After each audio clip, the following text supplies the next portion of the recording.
नमस्कार. मी भाऊ तोरसेकर. तुम्ही बघत आहात प्रतिपक्ष. मित्रांनो, मी यापूर्वी अनेकदा बातमीची व्याख्या सांगितली आहे.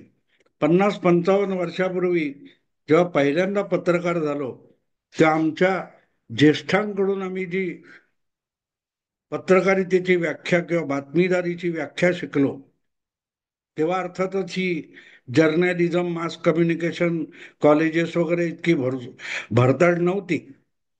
तर त्यांनी सांगितलं, कुत्रा माणसाला चावला ही बातमी नसते, माणूस कुत्र्याला चावला तर बातमी असते. याचा अर्थ थोडक्यात, आपण जे सांगतोय ते लोकांना माहिती आहे, त्यापेक्षा काहीतरी वेगळं असेल तर ती बातमी आहे.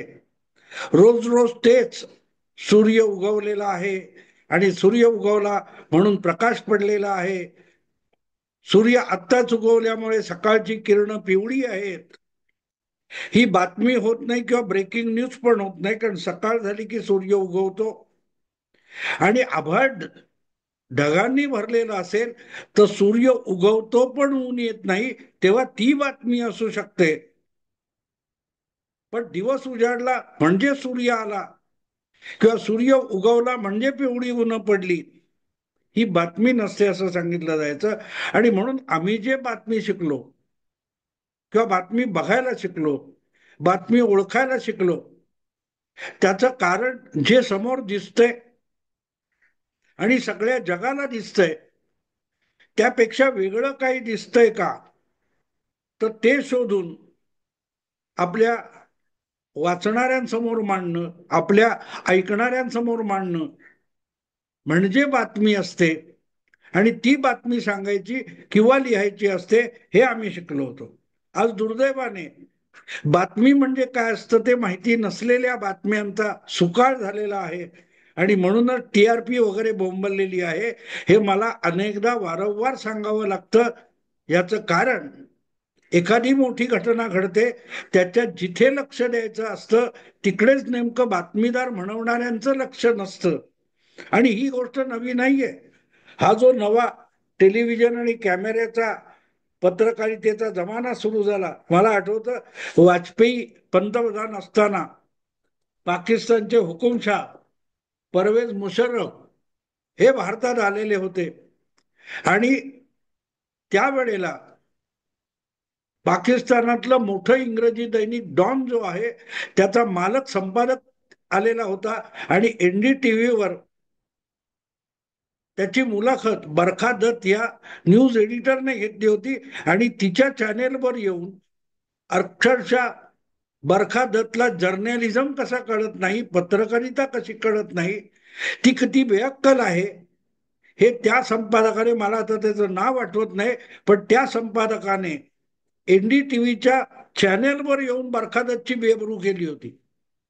कारण असं होतं की परवेज मुशर्रफ आले, त्यांनी केस किती वेळाला फिरवले, केसात कंगवा किती वेळाला लावला, किंवा मांडीवर हात मारला की हातावर हात मारला की टेबलावर हात मारला, किंवा टाळ्या किती वाजवल्या, याची वर्णन करणाऱ्या बरखा दत्तला किंवा तत्सम पत्रकारांना, भारतीय पत्रकारांना, या डॉनच्या संपादक मालकाने आरसा दाखवला होता. म्हणाला, परवेज मुशर्रफ हा 3 दिवसासाठी भारतात आलाय, पण त्याची आई ही तब्बल 8 दिवस आधी भारतात आली आहे. आणि बातमी परवेज मुशर्रफची आई भारतात येणं हे आहे.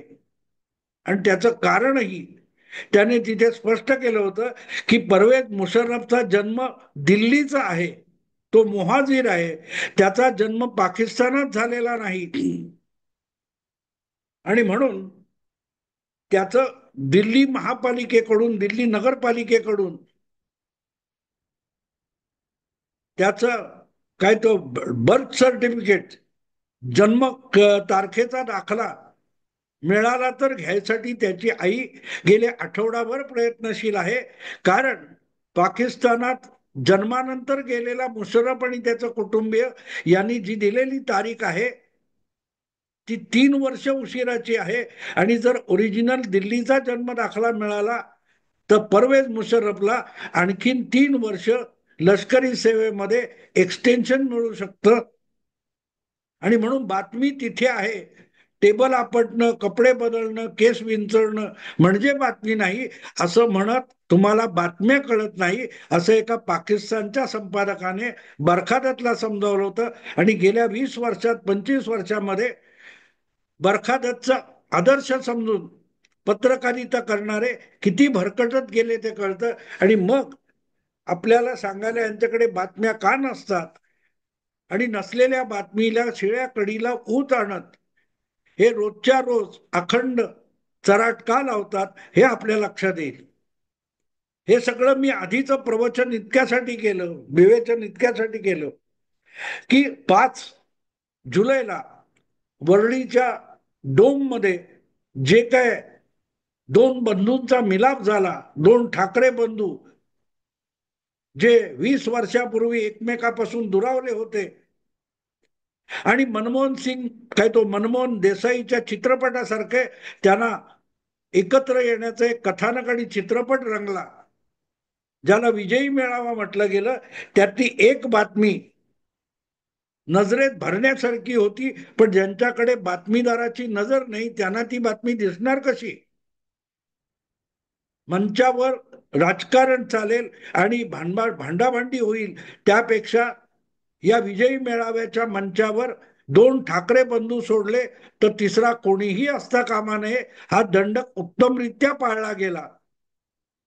पण मंचासमोरच्या पहिल्या रांगेत डझनावारी पक्षांचे विविध नेते येऊन बसले होते. त्यामध्ये उबाटा सेनेचे होते, तसेच राष्ट्रवादी शरद पवार गटाचे होते आणि इतर अनेक पक्षांचे नेते होते की ज्या नेत्यांपलीकडे त्या पक्षामध्ये इतर कोण आहे हे भिंग घेऊन शोधावं लागेल. उदाहरणार्थ प्रकाश रेड्डी मित्र आहे माझा, अगदी तरुणपणचा मित्र आहे प्रकाश रेड्डी, जो कम्युनिस्ट पक्षाचा नेता म्हणून आलेला आहे असं सांगण्यात आलं.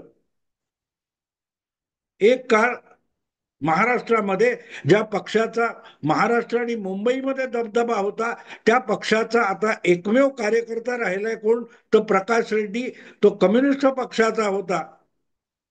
महादेव जानकर कधी या आघाडीत कधी त्या आघाडीत तळ्यात मळ्यात खेळणारे जानकर सोडून त्यांच्या पक्षाचे आणखीन कोण कोण नेते आहेत याचा पण नासाला शोध घ्यावा लागेल, इस्रोला शोध घ्यावा लागेल.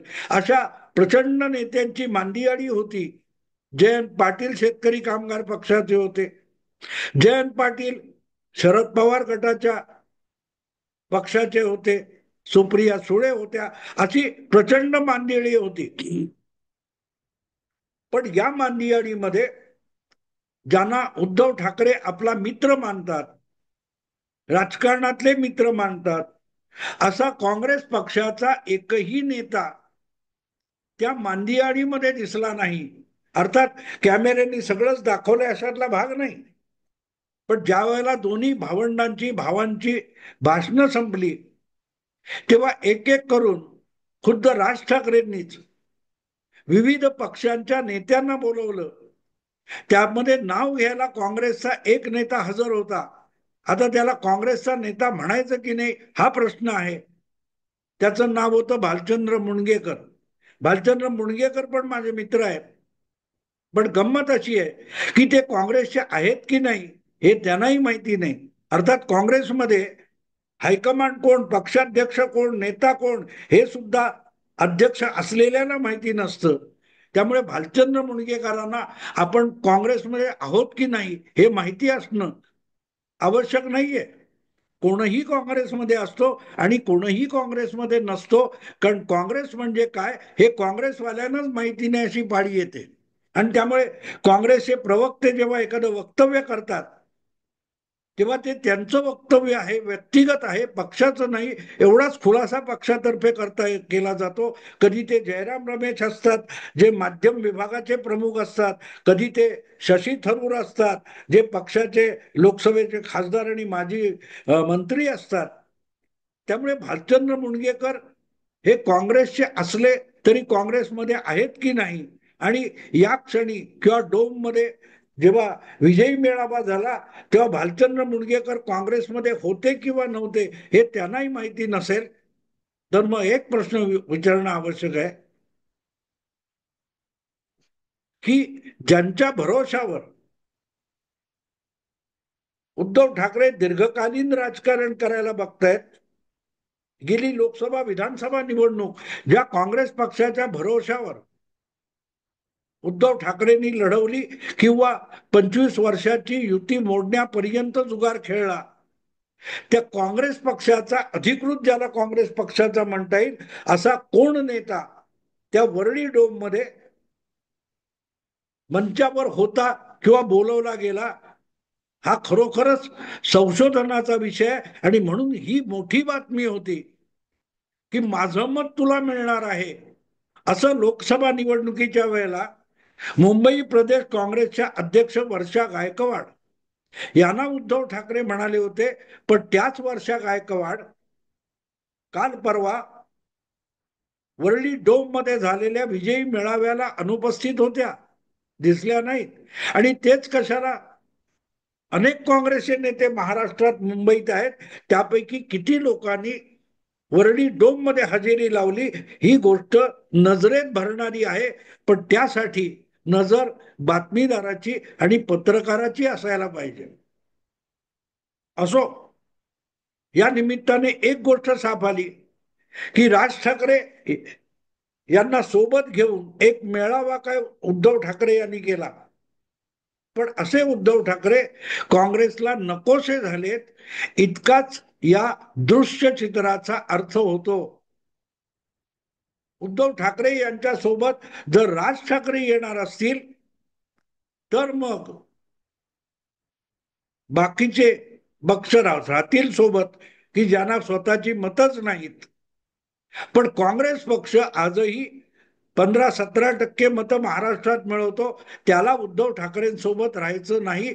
जर राज ठाकरे सोबत घेणार असाल तर आम्ही तुमच्या सोबत नाही, हे काँग्रेसने वरळी डोम विजय मेळाव्यामध्ये साफ साफ दाखवून दिलं. आणि म्हणून ती बातमी असते, किंबहुना ती ब्रेकिंग बातमी असते.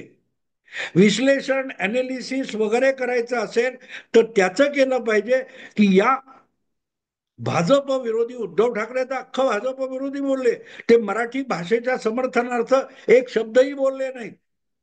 त्यापेक्षाही भाजप, मोदी, शहा, देवेंद्र फडणवीस यांच्यावरच उद्धव ठाकरे तोफा टाकत होते, जो काँग्रेसचा अजेंडा आहे पण विजयी मेळाव्याचा अजेंडा नव्हता.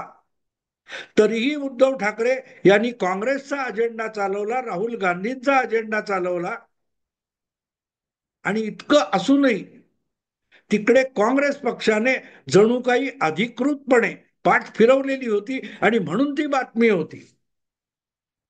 हा विजयी मेळावा किंवा त्या निमित्ताने उबाटा शिवसेनेकडून खेळलं गेलेलं जे राजकारण आहे, हे महापालिका निवडणुकीसाठी असेल तसा आरोप होतो. आणि असेलही, असायलाही हवं. पण मग त्यातून एक गोष्ट साफ होते की महापालिका निवडणुकीच्या राजकारणामध्ये काँग्रेसला उद्धव ठाकरे सोबत नको आहे. उद्धव ठाकरे भले काँग्रेसला सोबत घेणार असतील पण काँग्रेसला उद्धव ठाकरे सोबत नको, एवढाच या सगळ्या दिसलेल्या दृश्याचा अर्थ आहे. बाकी उद्धव ठाकरेंच्या सोबत महादेव जानकर होते, तर मुंबईत महादेव जानकर 50,000 मतं सुद्धा उद्धव ठाकरे यांना मिळवून देऊ शकणार नाही. प्रकाश रेड्डी 5,000 मतं सुद्धा उद्धव ठाकरेंना मिळवून देणार नाही. जयंत पाटील शेका पक्षाचे, ते मुंबईमध्ये उबाठा शिवसेनेला किती मतं मिळवून देतील याचं संशोधन करावं लागेल. कारण त्यांना आज रायगडमध्ये सुद्धा एक आमदार निवडून आणणं शेका पक्षाचा शक्य झालेलं नाही. हे मी एवढ्यासाठी सांगतोय की बातमी तिथे होती की जो काय फार मोठा विजयी मेळावा झाला, उद्धव ठाकरे यांचा प्रचंड विजय झाला आणि सगळा मराठी माणूस सहानुभूती पोती भरभरून त्या वरळी डोम मध्ये घेऊन आला. त्यापासून काँग्रेस पक्ष असा फटकून का वागला, ही खटकणारी गोष्ट आहे. जी गोष्ट खटकते ती बातमी असते आणि फक्त त्याकडे सगळ्या मीडियाचं दुर्लक्ष झालं. वर्तमानपत्र असो, छापील वर्तमानपत्र असो, चॅनेल असो, डिजिटल मीडिया असो, पोर्टल असो, कोणीही या गोष्टीकडे लक्ष वेधण्याचा प्रयत्न केला नाही की बाबा उद्धव ठाकरे ज्यांनी गेल्या 5 वर्षामध्ये काँग्रेसला पूरक राजकारण केलं आणि सातत्याने भाजपला शिव्या शाप देण्याचं काम केलं, काँग्रेसचा अजेंडा चालवला, त्या उद्धव ठाकरेंना आता त्यांना गरज असताना, उद्धव ठाकरेंना गरज असताना काँग्रेसने त्यांच्याकडे पाठ फिरवली, ही बातमी आहे. दुर्दैव बघा की त्याचा उल्लेख कुठल्याही विश्लेषणामध्ये, निदान मी जे ऐकलं बघितलं त्यामध्ये मला सापडला नाही. आणि म्हणून ती मोठी बातमी आहे. आणि त्याचा अर्थ सरळ आहे. काँग्रेसला कळतंय की अशा विषयात उद्धव ठाकरेंच्या सोबत जाणं म्हणजे जी काय उरली सुरली अमराठी मतं अजूनही काँग्रेसच्या बाजूने राहिलेली आहेत, ती सुद्धा गमावणं होतं. असलम शेख असतील, जे उद्धव ठाकरेंच्या मंत्रिमंडळामध्ये मंत्री होते, ते पण वरळी डोमकडे फिरकलेले दिसले नाही. अबू आझमी नव्हते. मुस्लिम मतं नव्हती, ज्यांच्या मतांच्या बळावर उद्धव ठाकरे लोकसभेमध्ये फार अगदी हिरवा फेटा बांधण्यापर्यंत गेले होते. पण मुस्लिम मतं सोडून द्या, जी अमराठी मतं काँग्रेसकडे आहेत ती सुद्धा उद्धव ठाकरेंशी यापुढे अधिक संगत केली तर आपल्या हातून निसटतील, हे काँग्रेसने ओळखलेलं आहे. आणि म्हणूनच वरळी डोमच्या त्या विजयी मेळाव्याला उघडपणे कुठलाही विरोध न करता सुद्धा काँग्रेसने तिकडे धूर्तपणे पाठ फिरवली आणि त्यातून एक सिग्नल दिला की उद्धव ठाकरे जे काही करतायत त्याला काँग्रेसचा पाठिंबा नाही. अखिल भारतीय काँग्रेस असो किंवा मुंबई काँग्रेस असो, महाराष्ट्र काँग्रेस असो, त्यांचा पाठिंबा नाही.